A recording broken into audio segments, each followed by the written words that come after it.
Geraldine's departure from the castle, life began to change for Princess Zara. For the first time in many years, the castle felt warmer again. There was no more coldness in the halls, no more harsh words or empty commands.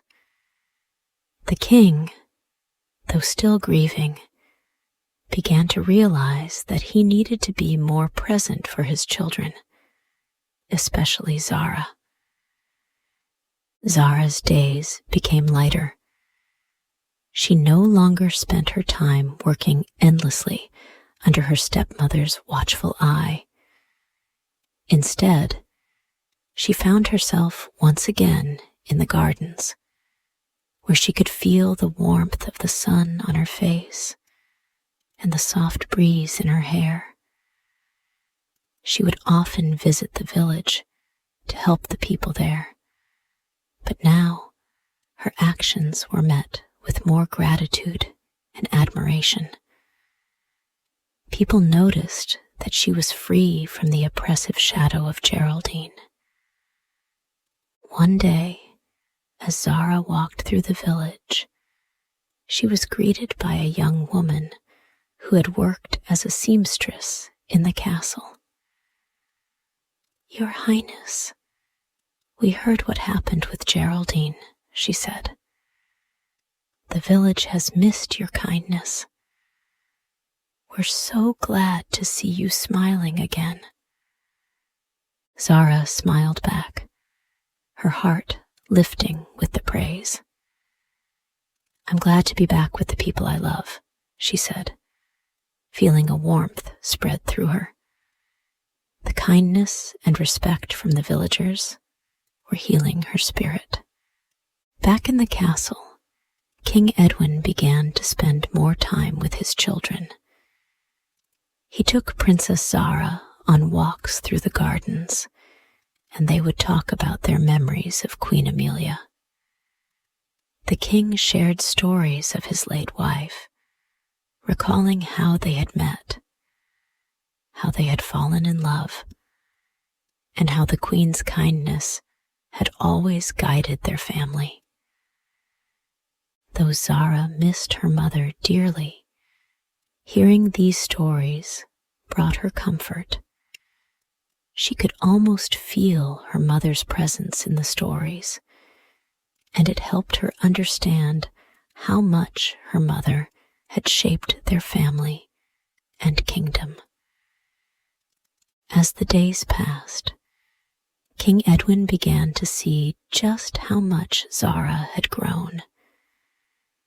She had become a young woman of strength and grace, and though she had suffered much in the past, she was still the kind, loving person she had always been.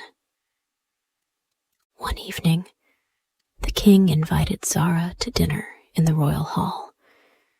It was a simple dinner, just the two of them, but it felt like a new beginning.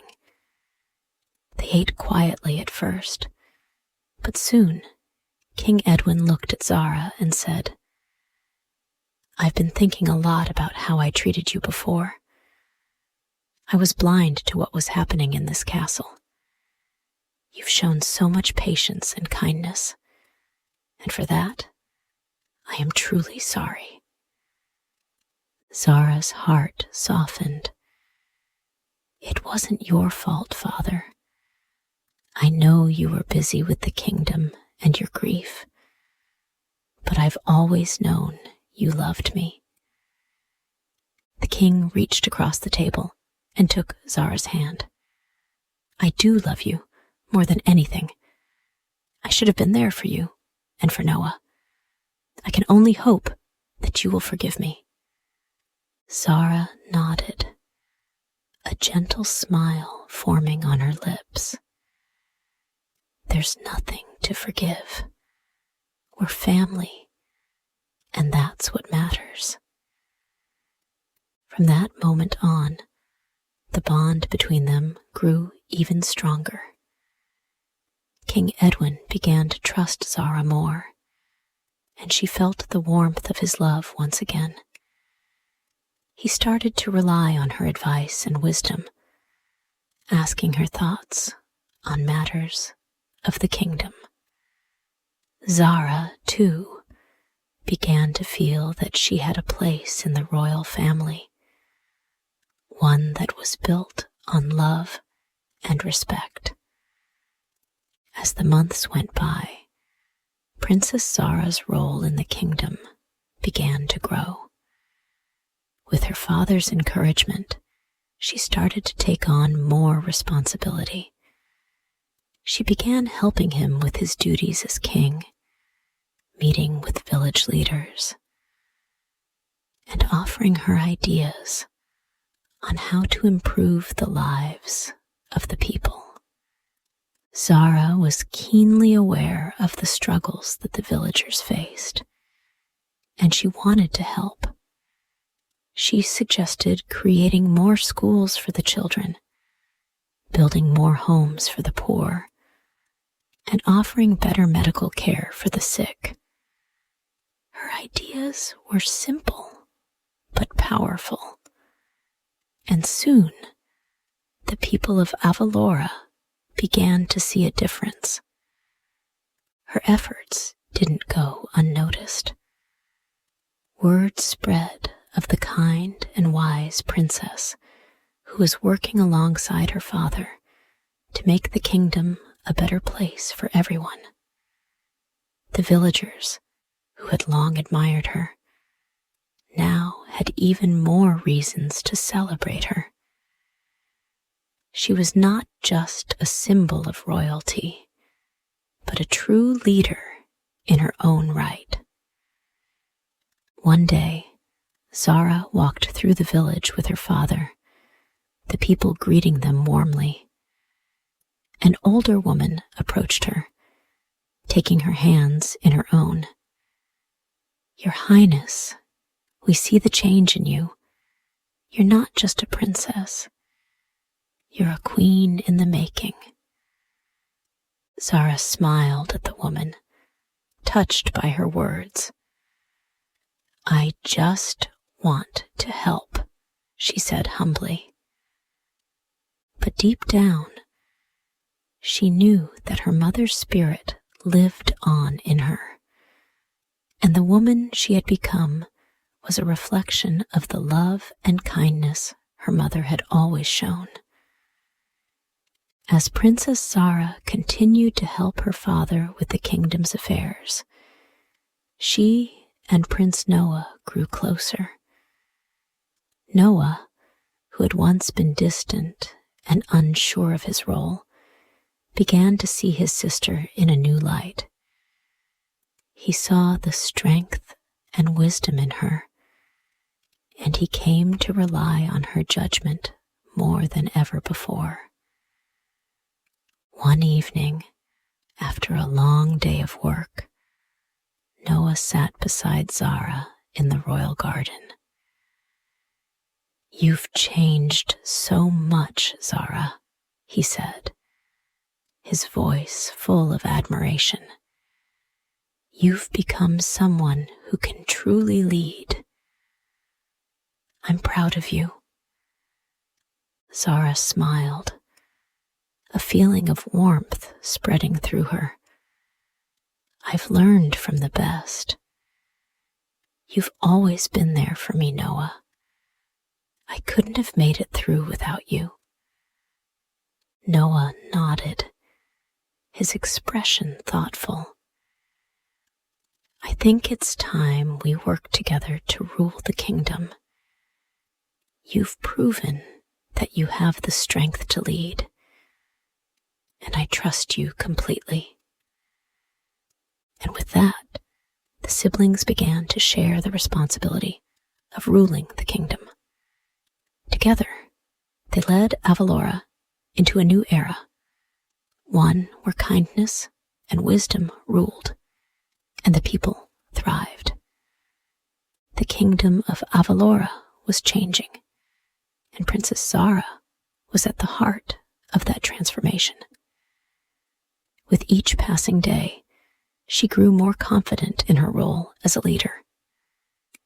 King Edwin, now an older man, had come to rely on his children more and more, and the responsibilities of the kingdom were shared between him, Zara, and Prince Noah.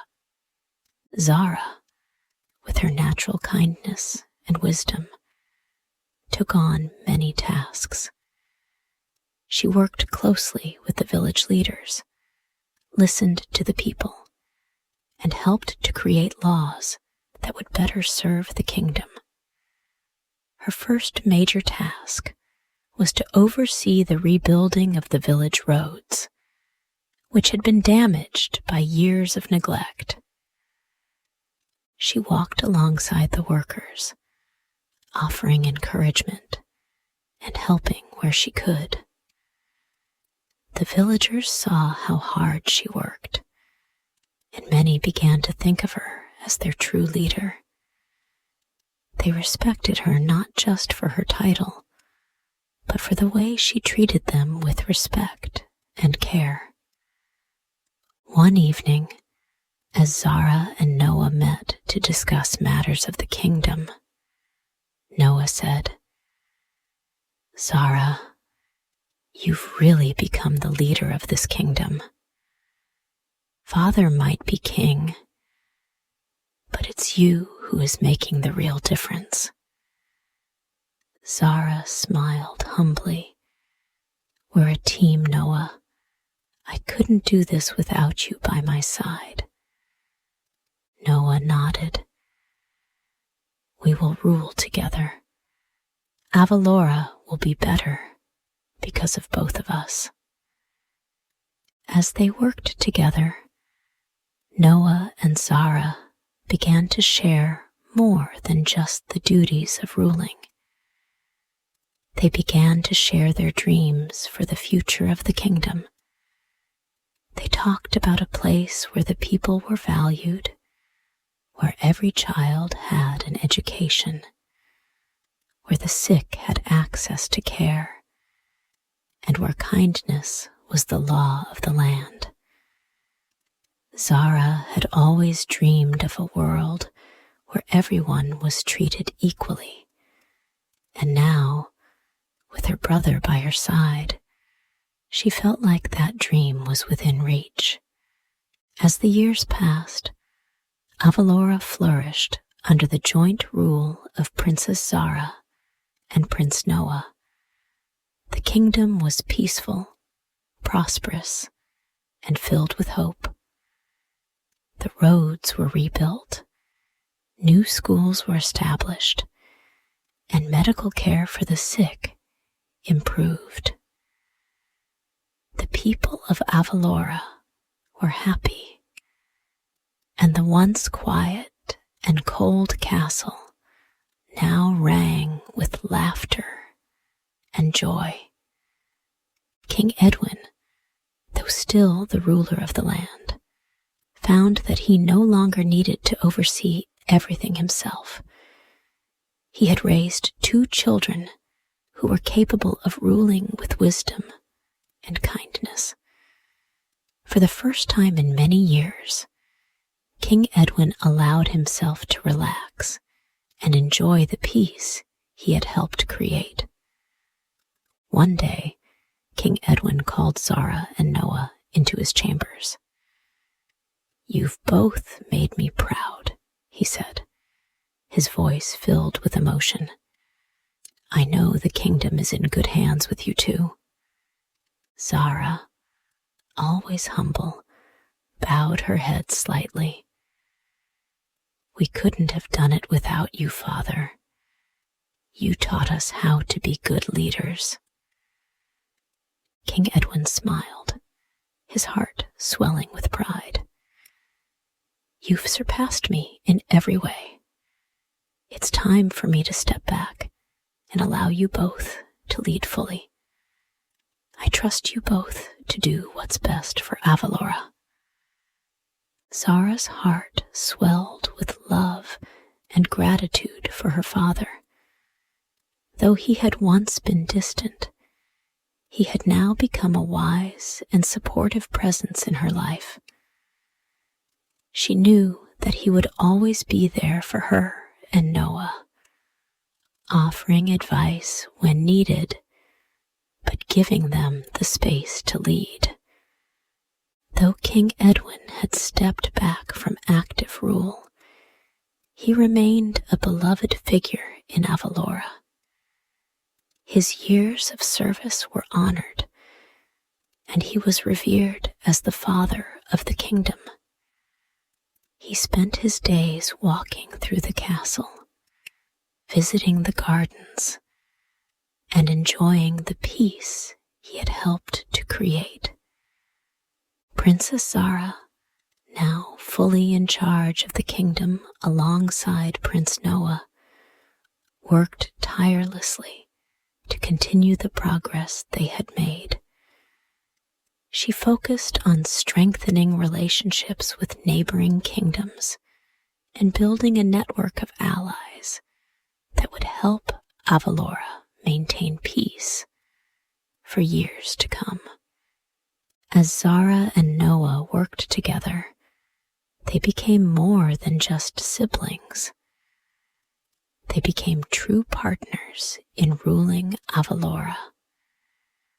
Their bond was unbreakable, and they knew they could rely on each other through every challenge that came their way. One day, as they stood on the castle balcony, looking out over the kingdom, Noah turned to Zara. "We've done it.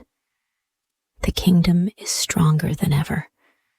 We've made our mother proud, and I know she would have been happy to see this." Zara smiled, her heart filled with both joy and sadness. "I know. I feel her presence with us every day. She's always been our guiding light." Together, they watched the sunset over the kingdom they had built, knowing that their hard work had made Avalora a place where kindness, fairness, and love ruled. As the years passed, Princess Zara and Prince Noah continued to lead the kingdom with wisdom and compassion. Avalora thrived, and the people continued to sing their praises. The kingdom became known far and wide as a place of peace and prosperity, where the people were valued above all else. Princess Zara, now a young woman in her prime, became a symbol of hope and strength. Her leadership inspired not only her own people, but people from other lands as well. Her kindness and dedication to her people were legendary, and she became known as the heart of Avalora. One day, a messenger arrived at the castle with news from a neighboring kingdom. The king of that kingdom had heard of Avalora's success and wanted to meet with Zara and Noah to discuss a possible alliance. Zara, with her usual grace, agreed to meet the king. As she and Noah traveled to the neighboring kingdom, they were greeted with great honor. The king, an older man with a wise and kind face, welcomed them with open arms. "We've heard of your great leadership," the king said to Zara. "You've built a kingdom where peace and kindness reign. I would be honored to form an alliance with you." Zara smiled and extended her hand. "It would be my honor as well. Together, we can build a future of peace for all." As the alliance was forged, Zara knew that the future of Avalora and the world was brighter than ever before. She had worked hard to create a kingdom where kindness ruled, and now she was beginning to see that the rest of the world was taking notice. Years later, as Zara and Noah sat together in the royal garden, reflecting on all they had accomplished, they both knew that their mother's love had been the foundation of everything. Though Queen Amelia was no longer with them, her spirit lived on in everything they had built together. King Edwin, now older and content, watched from a distance, his heart full of pride. He knew that he had raised his children well, and that they would continue to lead Avalora with the same love and kindness that had guided him throughout his reign. As Zara looked out over the kingdom, she felt a deep sense of peace. She had come a long way from the lonely, uncertain girl she once was. Now, she was a queen in her own right, a leader who had built a kingdom where love and fairness were at the heart of everything.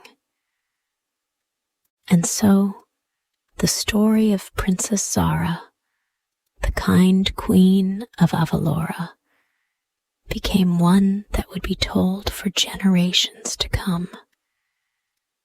It was a story of strength, love, and perseverance, a story that would inspire all who heard it to lead with kindness and to always remember the power of a loving heart. The end.